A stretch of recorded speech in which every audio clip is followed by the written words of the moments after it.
आदरणीय प्रधानाचार्य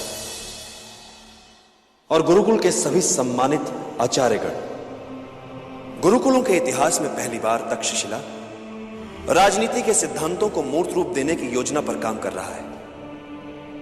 अखंड भारत के सपने को साकार करने की महद योजना पर काम करने का उत्तरदायित्व प्रधानाचार्य ने मुझे सौंपा है, जिसके लिए मैं मगध की राजधानी पाटलिपुत्र गया था, ताकि वहां ज्ञान सभा में भाग लेकर वहां आए सभी जनपदों के बुद्धिजीवियों को यह समझा सकूं कि भारत के सीमांत प्रदेशों पर मैसेडोनिया के राजा सिकंदर के आक्रमण का संकट कितना वास्तविक है।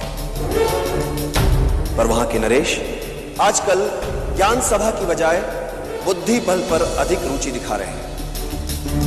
मैंने अपनी संपूर्ण क्षमता के साथ मगध नरेश धनानंद को अपनी बात समझाने का प्रयास किया, परंतु दुख का विषय यह है कि संकट की इस घड़ी में मगध नरेश ही अधिकतर जनपदों के राजा अपने अपने निजी स्वार्थों की गहरी नींद में डूबे हुए हैं।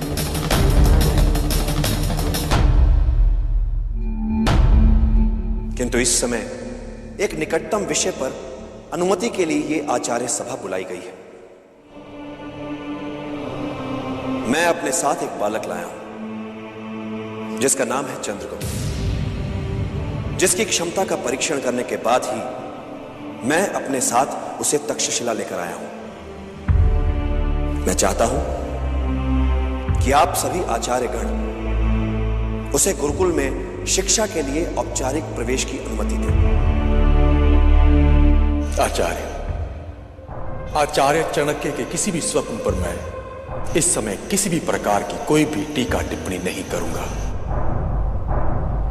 किंतु हमारे यहां गुरुकुल में छात्रों के प्रवेश के लिए एक निश्चित परंपरा है, जिसकी गरिमा को हमें बनाए रखना होगा, जिसमें हम छात्रों के रक्त की शुद्धता को लेकर कोई समझौता नहीं करते हैं।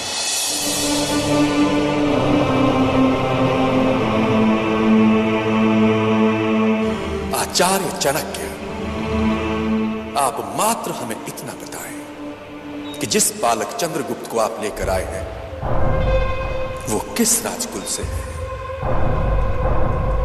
चंद्रगुप्त क्षत्रिय अवश्य है, किंतु किसी राजकुल से नहीं। फिर उसे प्रवेश कैसे मिल सकता है आचार्य? उसके गुणों के आधार पर। बात ये नहीं आचार्य, बात यही है आचार्य,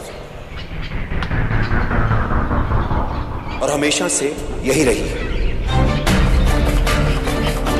आज भी बड़ी विनम्रता से मैं आपको यही बात फिर से दोहरा रहा हूं कि ज्ञान प्राप्ति का अवसर सभी को समान रूप से मिलना चाहिए। तक्षशिला की पहचान ज्ञान से है। आचार्य चाणक्य, आप गुरुकुल की परंपराओं को तोड़ रहे हैं। समय के साथ विकास के लिए जड़ परंपराओं को तोड़ना पड़ेगा आचार्य सुखदेव। क्या पता आज जो बालक मेरे साथ है कल पूरे आर्यव्रत का नेतृत्व करे। उसे अपनी योग्यता के आधार पर सीखने का अवसर तो दीजिए।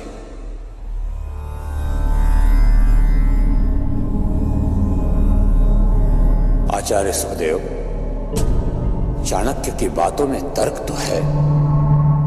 वैसे भी तक्षशिला बड़े बड़े राजाओं और धनियों के दान से चलने वाला ऐसा गुरुकुल नहीं है जहां दान देने वालों को प्रसन्न करने के लिए नीतियां बनाई जाएं।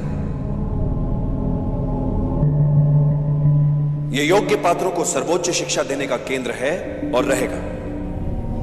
फिर भी मुझे प्रधानाचार्य का अंतिम निर्णय मान्य है।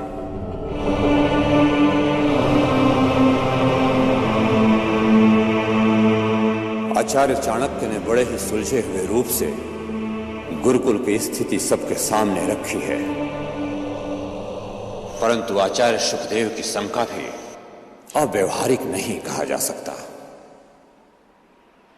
अतः दोनों पक्षों और विवेक के उचित संतुलन को बनाए रखते हुए आचार्य सभा निर्णय लेती है कि चाणक्य द्वारा प्रस्तावित चंद्रगुप्त को हमारे परीक्षण मंडल द्वारा उपयुक्त पाए जाने के पश्चात ही प्रवेश दिया जाएगा।